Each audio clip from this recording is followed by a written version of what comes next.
So today we'll have a look at a new commercial module from a collaboration between Geodesics and Vult, HexaQuark. Already you can guess it, it's an interesting one.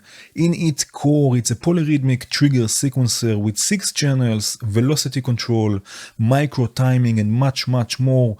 And actually, before we start, there's something important to understand before approaching this sequencer, and that's clock resolution. Here I have something to demonstrate this. And by the way, if you are already familiar with clock resolution, there are timestamp links in the description so you can skip ahead. But again, in order to understand how this sequencer works, it's important to understand this concept. So here I have a metronome. I have just algorithm triggering 2 flavors of a rim shot. You can see this also here, 1, 2, 3, and 4. So this is our metronome. It will play quarter notes. It will play 1 click on each beat. And I have here a kick drum that we will use to demonstrate the different clock resolutions together with the gate sequencer from Impromptu. So first of all, let's start with the clock resolution of 1. So 1 trigger for each quarter note, also known as 1 PPQN, 1 pulse per quarter note. I will use the clock to drive the sequencer. Let's reset also everything. And now each step will be a quarter note. So if I enter all of the steps, just like this, each one of them will be a quarter note. Each one of them will be together with the metronome.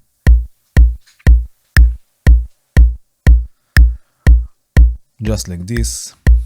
So now we can program quarter notes, but nothing smaller than this. If we want 16th notes, for example, or triplets, we cannot do this because our clock resolution is not high enough.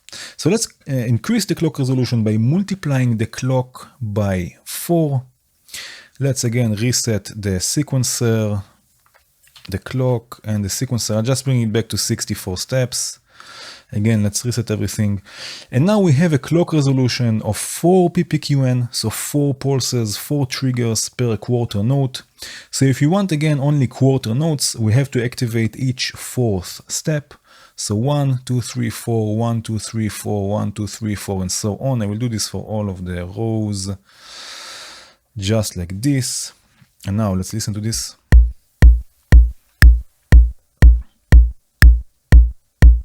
So we have again quarter notes, but unlike before, we can activate also steps in between and get, for example, 16th notes,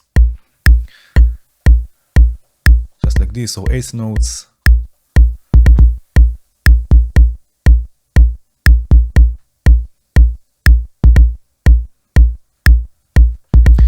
Very nice. So by increasing the clock resolution, simply by multiplying the clock itself, we could get also shorter note values, but we're still not done, because what about triplets, for example? So for this, we need to increase the clock resolution even more.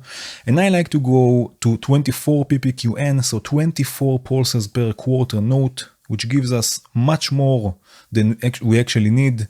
We can add micro timing and basically whatever we want. So let's multiply the clock by 24. And again, let's initialize the sequencer. But now the 64 steps of the sequencer will not work for us anymore. So we need to change its length. And I will go with 48 steps. So 2 times 24. So if I change the length here, I go and select 48 steps. And again, let's reset the clock. And now, to get again quarter notes, we need 1 trigger on each 24th step. So step 1 and step 25. Let's listen to this. So again, we have quarter notes, but now we have so many options to enter triggers in between. So for example, a trigger on step number 33 and one on 41 will give us triplets, and we can move them around slightly to get something a bit more wonky. So I can do something like this.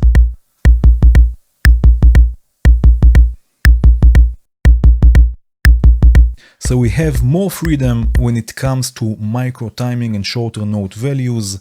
If you have any more questions about the clock resolution concept, let me know in the comments. But now let's start with the sequencer. So let's start with the very basics, and the thing to begin with is a clock signal. Just like we saw before, in order to have more control over the note length values and having the option to program micro steps, we need a higher clock resolution.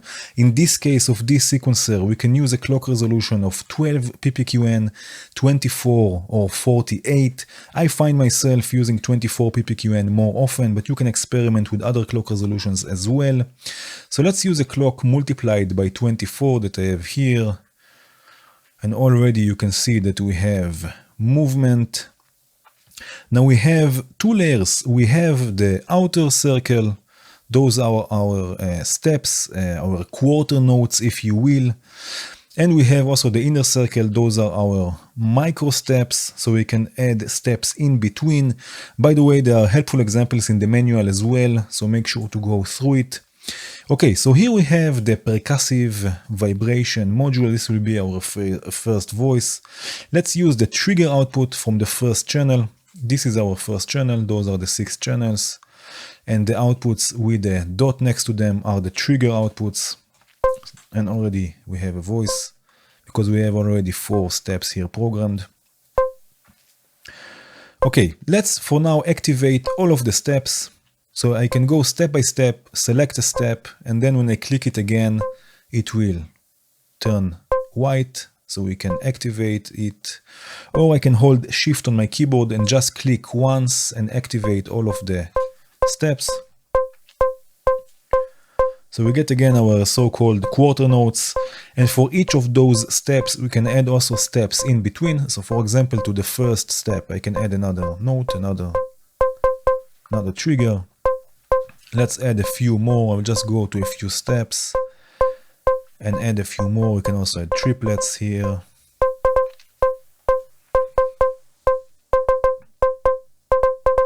Just like this. Let's add some reverb to this. I have here sand reverb with plateau.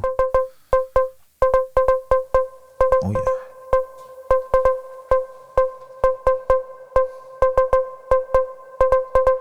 So this is the first sequence we got. Okay, let's mute this for a second and let's program another sequence. So I will go to the second channel just by clicking on it. And here I have an FM voice with 2 FM operators. They're going through chronoblob for some delay, but for now the weight is all the way down. So let's connect again the trigger output from the second channel this time to the gate input of the FM operators. Okay, and now let's say that we want less than 16 steps. So we can also deactivate steps by using the anti-matter function, which is here. So if I click it once, you can see it turns black. This is basically allows us to turn steps off. And again, I can go step by step, choose a step and then click it again and it will turn off or on. But I can also hold Shift and just click once. So let's have, for example, 7 steps. Of course, I can also deactivate the micro steps in the center, in the inner circle. Okay, so let's go out of this mode. And now we have 7 steps we can program. So let's again activate, let's in this case not activate all, activate a few. And let's again add a few micro steps. Maybe something like this.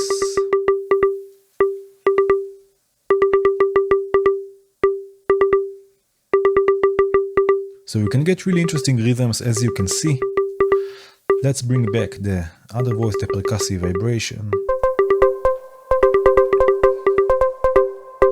Let's add a delay for the FM operators.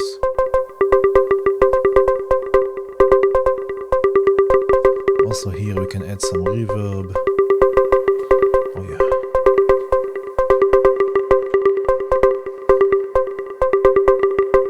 Okay, now let's reset the sequencer with our clock. I will just send the reset output from the clock. And here I have some drums and another bass. So I'm using here the gate sequencer from Impromptu. Just to make this a bit less complicated, we will go step by step with the HexaQuark. So here I have the gate sequencer. I have it triggering knock as our kick. I have here snare from SV Modular. Hi-hat from Hora. Oh yeah. I have here another percussive vibration module for our bass. And I'm mixing the drums through Rampage. Oh yes.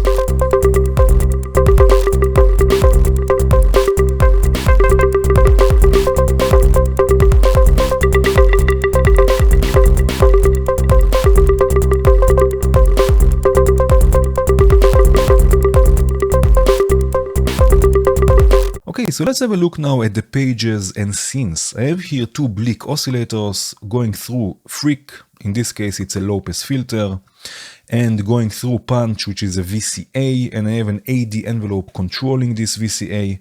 Now another thing I have here is the Modulo sequencer that we will use to sequence the pitch of the oscillators. So let's first of all trigger the envelope with the first channel of the sequencer. I have here already a sequence set for us. This is the sequence. By the way, I'm using in this case a clock multiplied by 48 just to get a different clock resolution. Okay, now let's use the same triggers to trigger the Modulo sequencer. Let's also reset everything.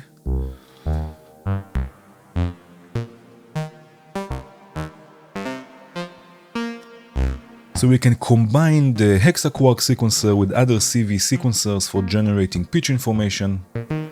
Now we have, if I zoom in a bit, we have up to 4 pages we can use and make the sequence even longer. So let's activate the second page. Again, I click it once to select it. You can see it's blinking, and then when I click it again, it activates it. So now we can either program a new sequence, so I can just, in this case, I will activate a few steps. Again, I'm using the Shift button on my keyboard. Let's activate also a few micro steps, something like this. Maybe another one here. So this will be the second page.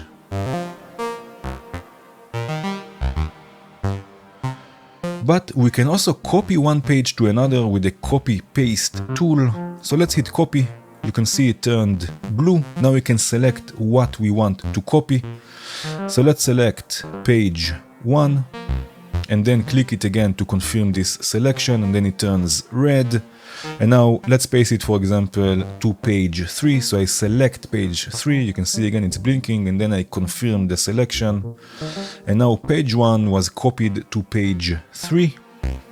Now maybe we can change a few things. We can make this, for example, shorter, maybe an 8-step long sequence. But actually, before we do this, there's a whole map of keyboard shortcuts in the manual. Basically everything has a shortcut, so I really recommend learning it. It can really boost the workflow with this sequencer.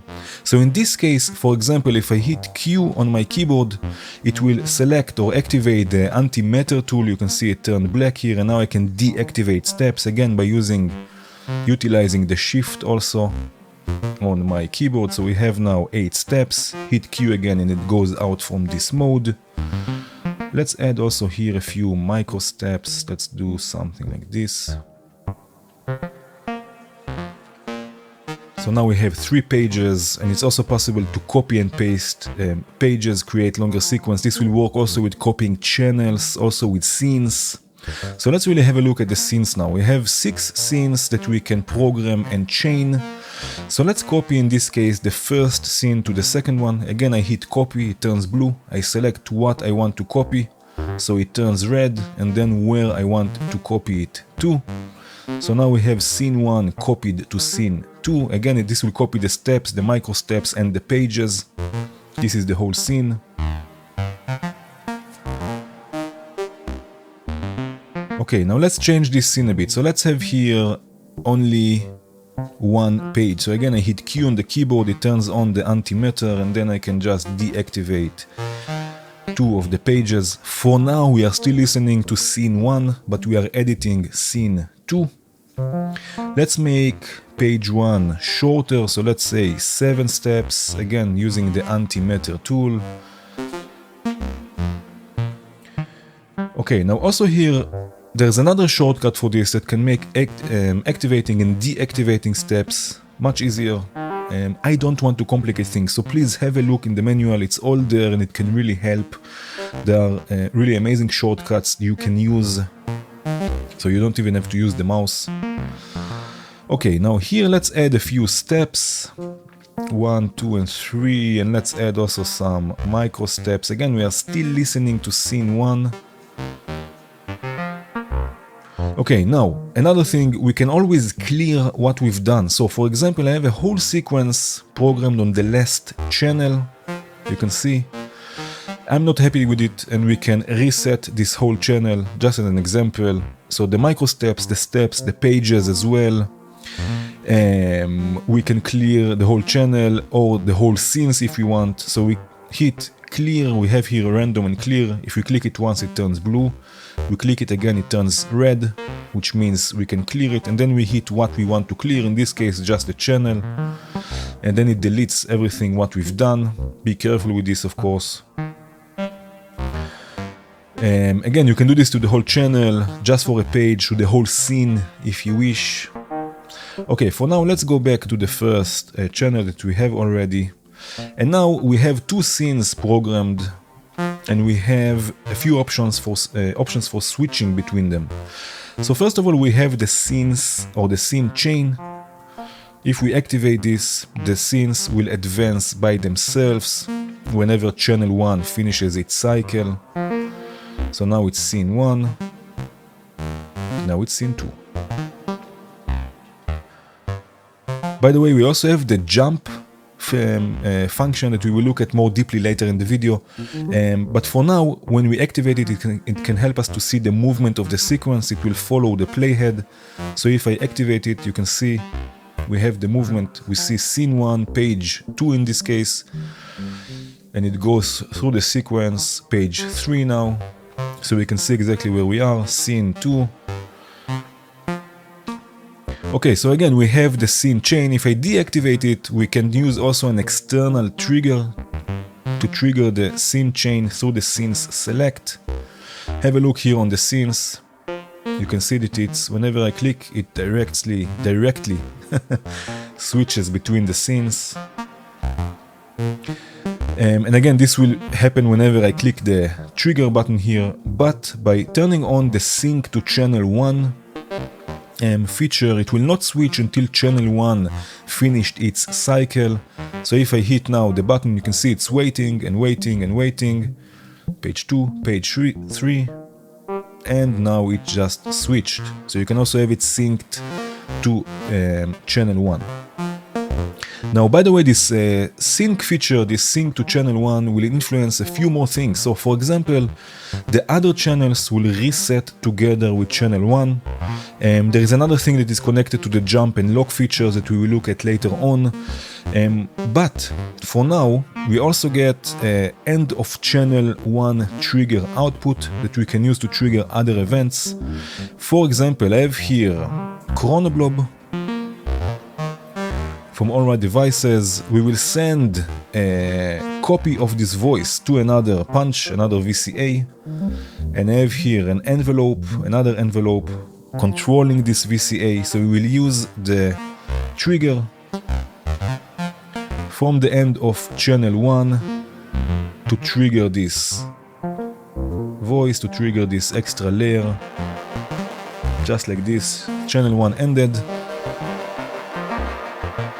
Let's trigger back, no, you know what, let's have a look. Okay, let's trigger back the scene chain. So now channel 1 will end. It will finish its cycle, the 3 pages, page 2, page 3, and the trigger that triggers the envelope. Now we can also, if I turn this off again, the scene chain, we can also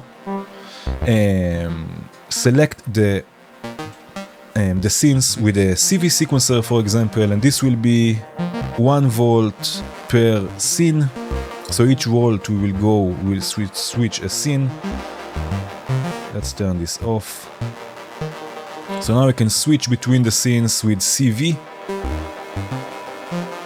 And again, each volt will be a different scene because I don't have the other scenes activated. It will switch only between those two. So this we can also use. Let's activate again the scene chain so it will move automatically from one scene to another. So we have another layer. Let's add another voice. I have here the phrase sequencer sequencing another blick, going through tangents and a frequency shifter.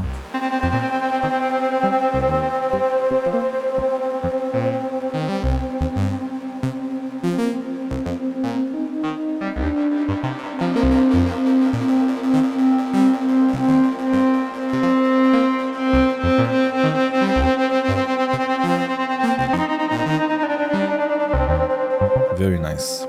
Okay, let's continue and have a look at the CV outputs. Okay, so first of all, if you are not using a clock that has multiplications of 12, 24 and 48, you can always use a clock multiplier like I'm doing here.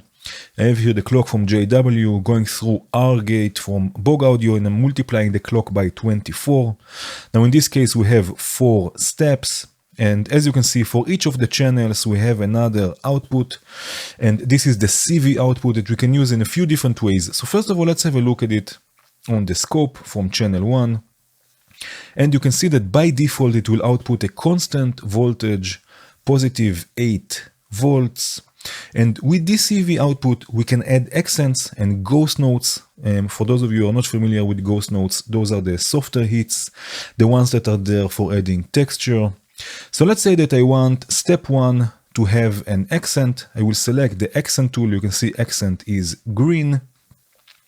And then I will edit step 1. You can see on the scope that step 1 will now output more voltage.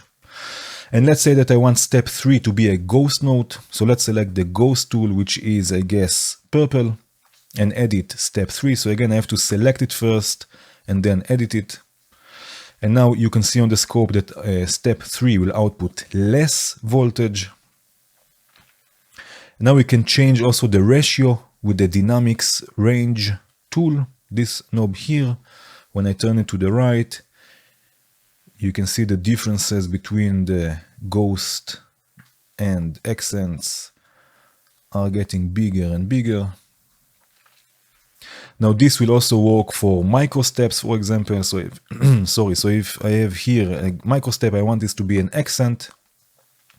I just set it to be an accent. I have here another micro step and I want it to be a ghost or a ghost note. Just like this, and you can see we have this set here on the scope. Okay, now let's see this in action. So here down I have a few things ready for us. Very nice. Here I'm using the sequencer to sequence Noxious from Vult. It's going through a VCA, and I have an AD envelope opening this VCA. It sounds like this.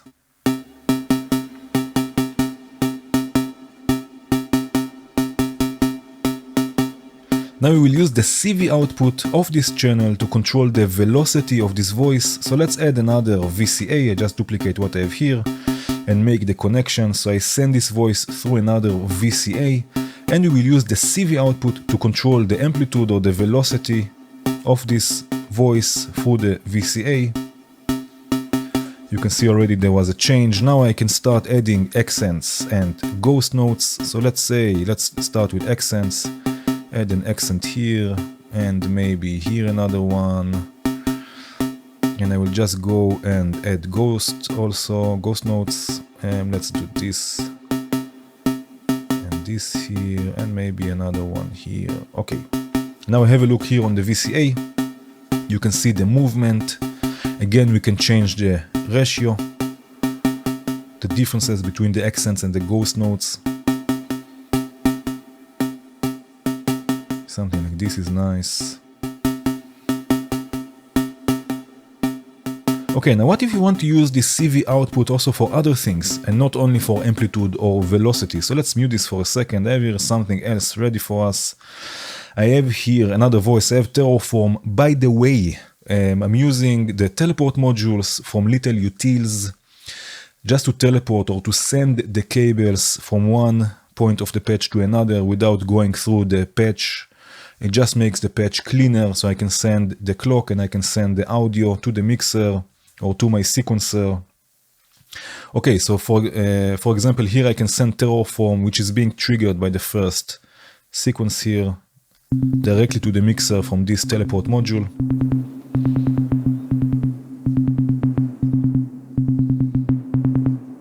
Okay, so now again, what I want is to add accents and ghost notes that will affect the decay time of Terraform and the FM amount, or the wave in this case.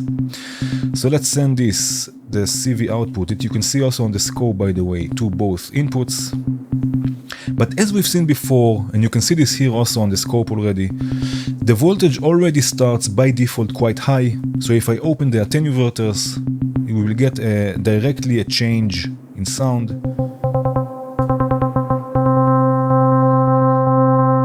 And this is not what we want. We want to modulate or to sequence other parameters than velocity. So we can change the behavior of the CV input by turning the dynamic range to the left, and have a look on the scope. What happens? You can see the voltage goes down and down, and it starts, we can bring it to a point where it starts from 0 and not from positive 8 volts like we saw before. So now if I open the attenuverters,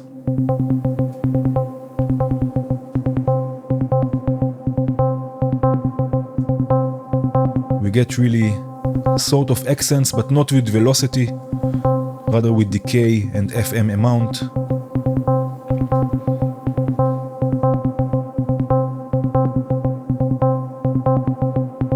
Now we can also add slew to this parameter, to the CV outputs. We have here the decay slew knob. So we have a look on the scope. We can add slew to this.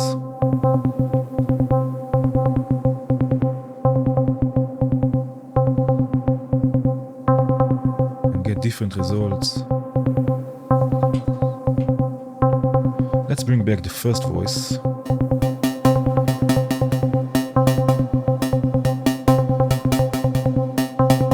I have here a kick coming from NOC, and I have algorithm sequencing nano from ONA modules, going through Ferox and a really nice filter from Vult. So I have here a kick and a bass. Let's unmute them. Oh yeah.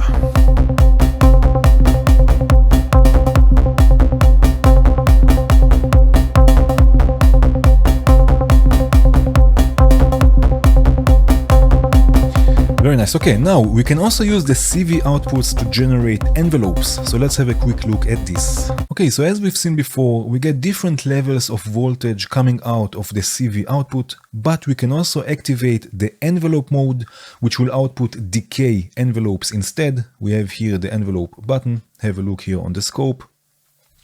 Now the envelopes for the accents will be higher in voltage, the ones for the ghost notes will be lower. Again, we can change this ratio to the right. You can see this quite clearly on the scope. But in this case, if we turn the dynamics range control to the left, we get inverted envelopes on the ghost notes. So I have a look here. You can see the ghost notes are inverted, or the envelopes for the ghost notes are inverted.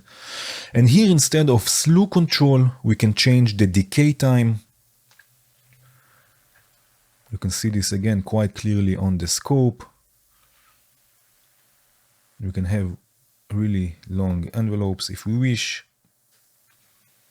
Okay, so let's again see this in action. Here up I have something ready. I have 3 channels sequencing 3 energy oscillators from the Geodesics. I have each one of them tuned to a different note. To sound like this. Now you can see that I'm using only the CV outputs. Again, in this case they are outputting envelopes, and I'm using only the CV outputs to control the built-in VCAs of energy.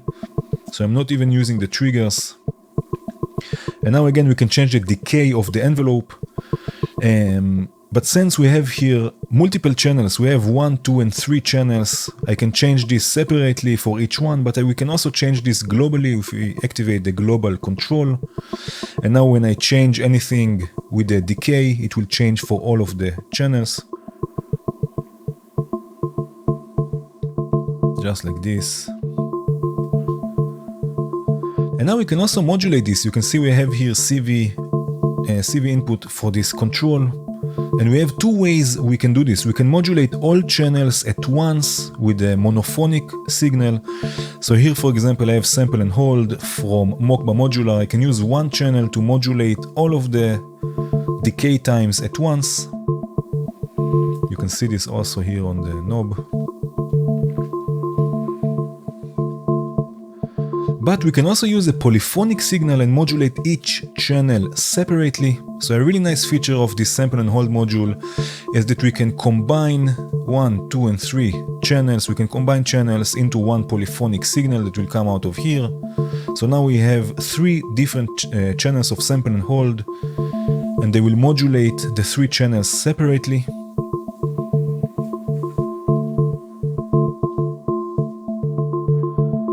Now, even though we are not using the last 3 channels here for triggering anything, we can still use them for modulation. So I have here a few sequences programmed, and we can use them to modulate the FM amount of the energy oscillators. And again, they will output also envelopes.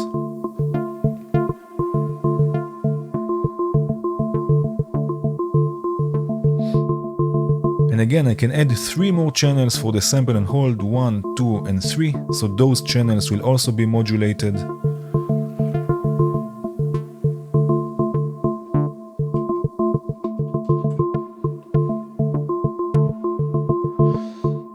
I'm also mixing the energy oscillators and sending them through Vacumba for some crunch and Supercell for another texture, another layer.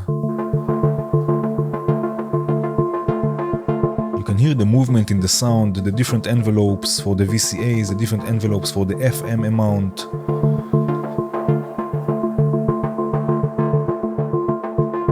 I have here a few more things. Again, I'm using the gate sequencer just to not make things even more complicated. So they are triggering, the sequencer, is triggering the hi-hat module from Hora, the percussive vibration from Live4 modular, and knock from Vult.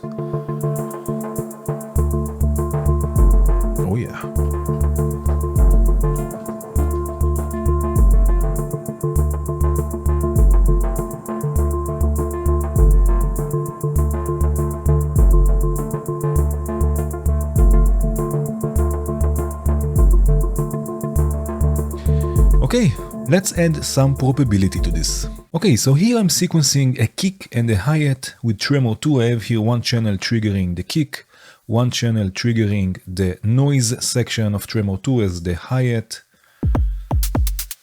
This is what we have.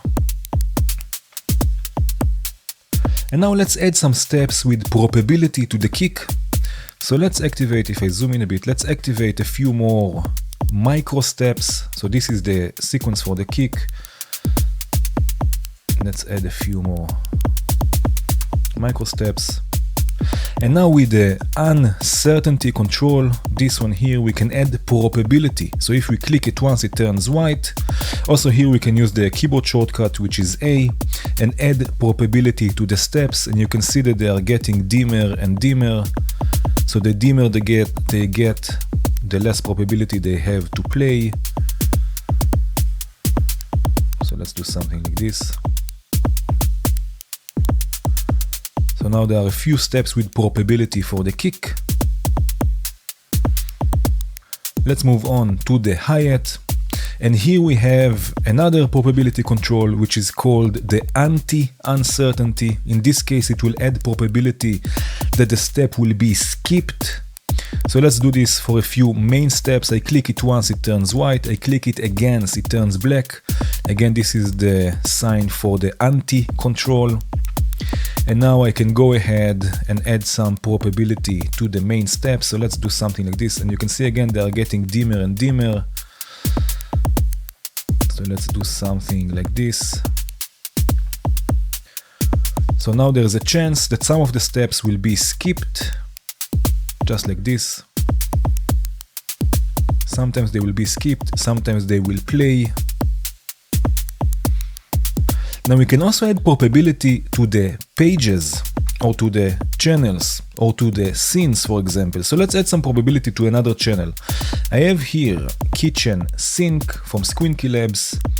It's being triggered by the HexaQuark, and I'm also using the same triggers to trigger the grid sequencer for pitch information. And I'm using the CV output to change the timbre of kitchen sink through the shape input. And this is going through some delay. This is how it will sound like.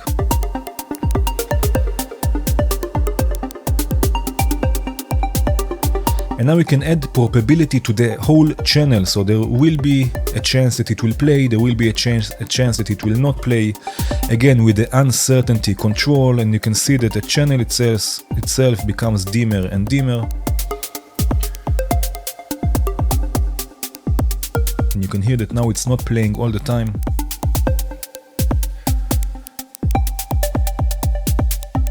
Now, as we've seen before, we also have the anti-uncertainty again when it turns black. Now, this will work differently in the case of channels, because channels cannot be skipped, like a step for example. So when using the anti-uncertainty with channels, they will have a chance, according to the probability, to send their sequence to this output, to the anti-channel output. And they will be combined there. So if I add, for example, anti-probability or anti-uncertainty to the last three channels, again, they will get dimmer and dimmer, something like this. And I have on each of them, I have a different sequence set. So according to the probability I just set with the anti-uncertainty, those steps will come out combined from the anti-channel output. You can see already here we have the light going on. So here I have another voice. I have here a clap module from Proc, going through some delay and reverb, and I'm modulating everything with sample and hold. So let's use the anti-channel trigger to trigger the sample and hold, and also the clap.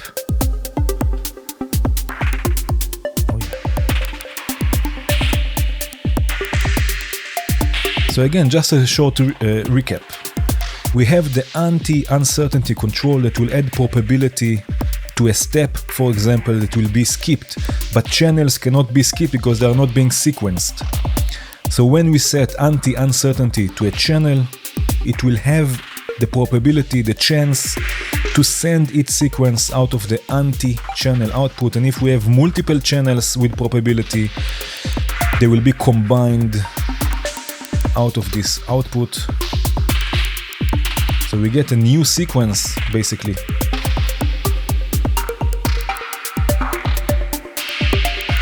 Let's add another voice. I have here Soz from Squinky Labs, sequencing it with a sequential switch. And I'm using Rotary from Surge to add some movement, going through punch because I'm sidechaining it to the kick. Sounds like this.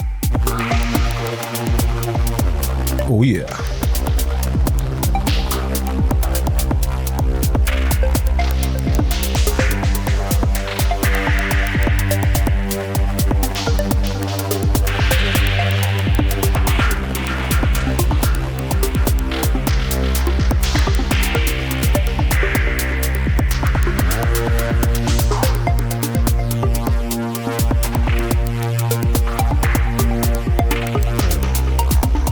Very cool.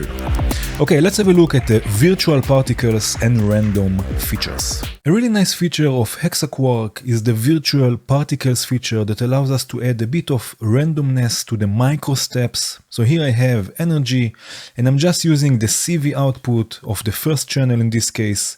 This goes through some delay. Sounds like this. And now here we have the virtual particles control. By turning it to the right, it will randomly add micro steps.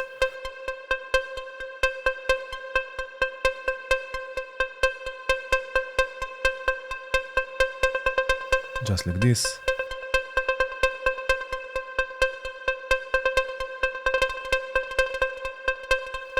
I have here another channel. This one is sequencing the hi-hat module from Hora. It sounds like this.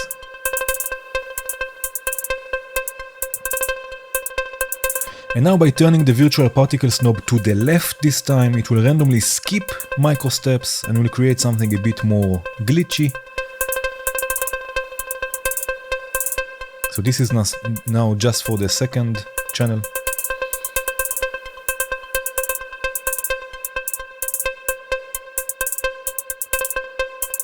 Now again, just like with the dynamics and the CV control, this can be also controlled globally by activating the global control button here. So you can do this for all 6 channels at once. Now if you are already dealing with the probability and randomness, a fun feature of HexaQuark is the random function. This one here, the blue one. With it we can let the Vult God program a sequence for us. So here I have another voice with Incubus, again Vult. I'm using a third channel here to trigger it. I have some built-in delay modulated and some space.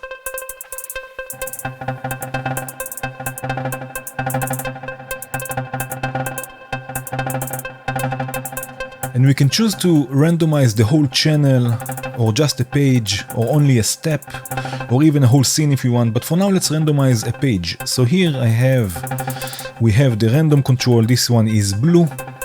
So we activate it, and then with the virtual particles control, we can choose the amount of probability or amount of randomness that this will add. To the right, the more we turn it to the right, the more changes it will make to our sequence. If we turn it to the left, it will add also anti-uncertainty.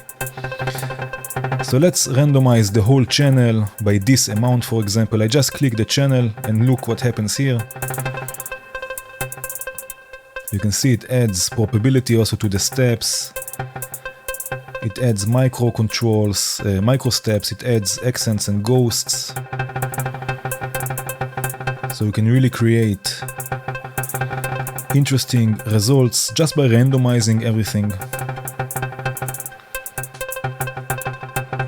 And again, you can do this for the channel, you can do this just for a page, you can do this for a whole scene if you wish. I have here a few more voices here up. I'm using another HexaQuark to trigger or to sequence a bass drum with knock. You can see I'm also using the CV output to change the fury amount.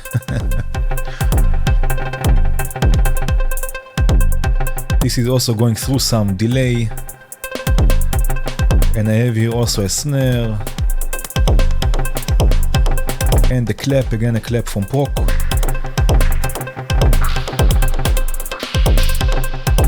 Oh yeah, madness.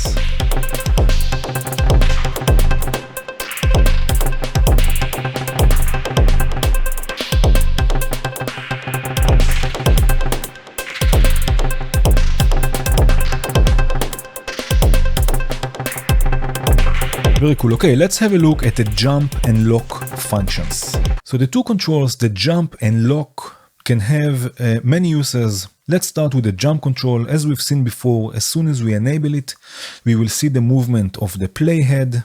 We can see exactly where the sequence is.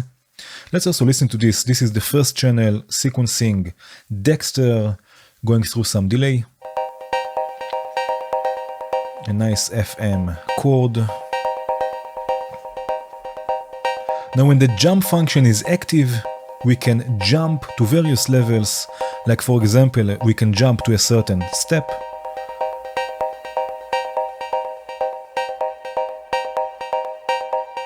This will also work with the pages and scenes, of course. By the way, even when this function is inactive, we can still jump by holding Alt on the keyboard and clicking the step we want. So let's deactivate this. I'm holding Alt. And now I can still jump to a certain step in this case. So with the jump function, we can move quickly to different places or levels on the sequencer. And with the lock function, we can loop a certain level. So if we activate it, you can see it's red. And again, also here I recommend learning the keyboard shortcuts. But now we can loop a certain step, for example. Just like this.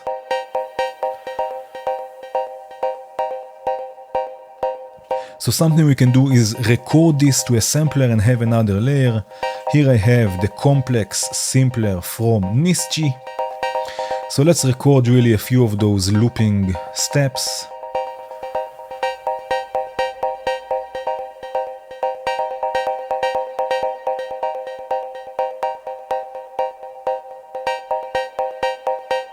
Just like this. Very nice. Now we have it running. By the way, it's going through a VCA punch, and I'm sidechaining this recording with the main clock, which we will see soon enough. It's triggering a kick drum. But now let's unmute this. So this is the recording. Of course, now let's do something to it. Let's make it play in reverse. Maybe an octave lower. Oh yes. And let's really add the kick. Again, the kick is being triggered by the main clock.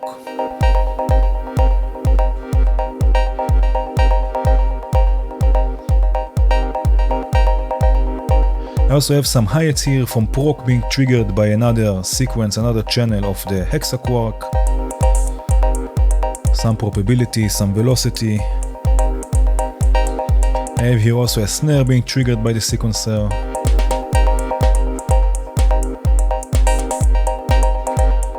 And another clap module. Again, all are being sequenced by the HexaQuark. And also a bass with a percussive vibration. Oh yes.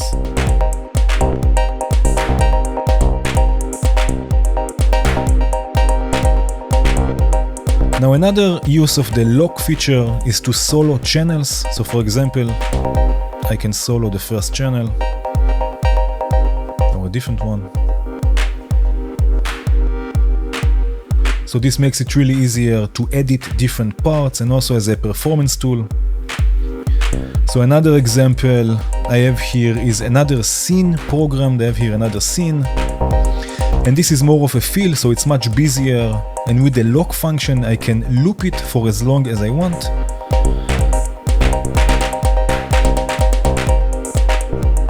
Create fills.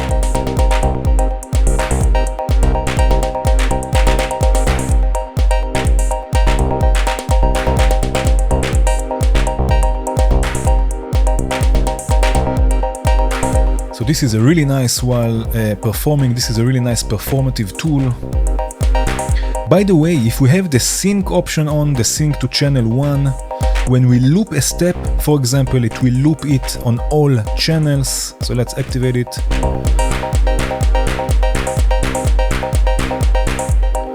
So we can loop a step.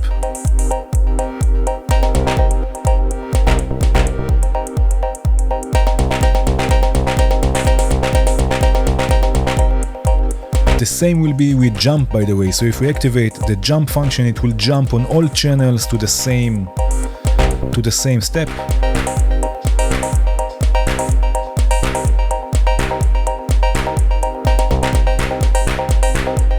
Oh yeah.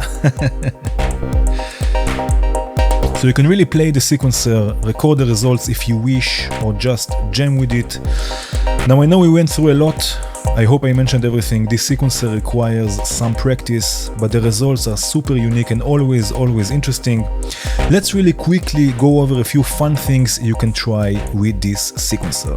Okay, so like many other sequencers, also this sequencer is really fun to use at audio rates. So here I'm using an oscillator to drive it. It's set to 4000 Hz and I have 3 sequencers set. So this is the first sequence or the first channel. As you can see it here.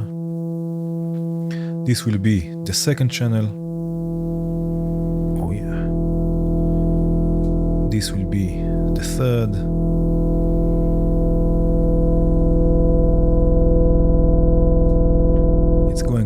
ripples. Oh man.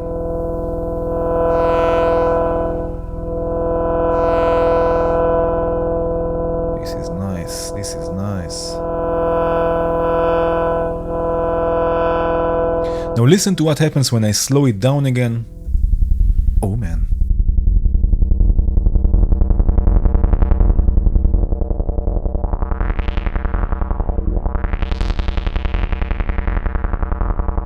Oh yeah.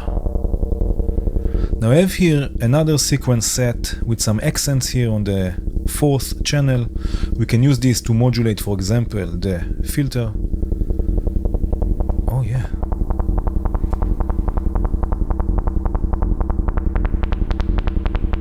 So you can use the HexaQuark also as a sound source. Quite interesting. Okay, another fun thing to do is creating a pitch sequence. So here I have another example. I have here the first sequencing palette. This is how it will sound like.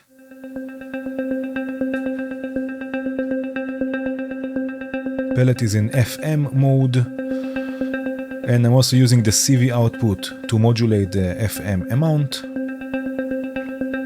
Now I'm using the CV output of the other 4 channels to generate pitch information. So I have different sequences programmed with accents and ghost notes, and I'm mixing them with the mixer, attenuating them quite a lot. You can see this here on the scope. And I'm also sending it to sample and hold just to make sure that the change in note will happen just with the rhythm. So I'm triggering the sample and hold with the same triggers that palette is receiving. So if we use these two sequence palette, oh yeah.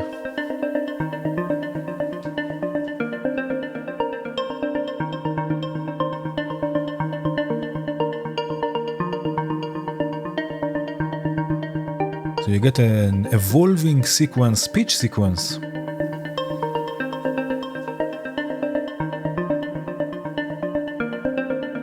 That is related to the trigger sequence. Okay, another thing to explore is triggering samples and switching the samples with the CV output. So here I have the Pico drums. And I'm triggering it with the first channel. This is how it will sound like. And I have the CV sequence also programmed with, again, accents and ghost notes. So we have difference in CV. This will go to the CV input, which is set to switch the sample, to control the sample.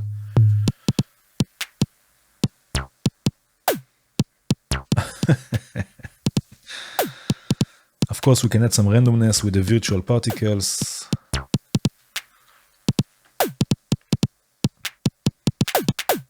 So we get really nice, something nice and glitchy. Okay, one more thing we can look at is using the CV outputs to modulate the clock that drives the sequencer. So here I'm using again an oscillator to drive the HexaQuark, and I'm using the CV output of the first channel to go to the FM, or to modulate the FM, the frequency of the oscillator. So it's a sort of a feedback modulation, if you will. One is driving the other. I have here also some proc modules as our drum voices, so we get those wonky beats.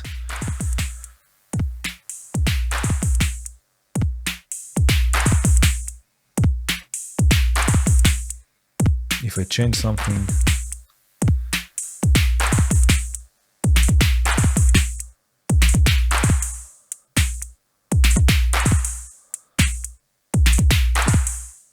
so we can get really interesting. Oh yeah. Really interesting, moving, full of movement, full of motion, wonky results. Okay, and that was it. As you can see, this sequencer is super deep and unique. I hope you will have a lot of fun with it, and I hope you enjoyed this video. If you did, please hit the like button. If you enjoy what I do, consider becoming a Patreon. If you want to see more videos like this, please subscribe and hit the bell, and have a good one.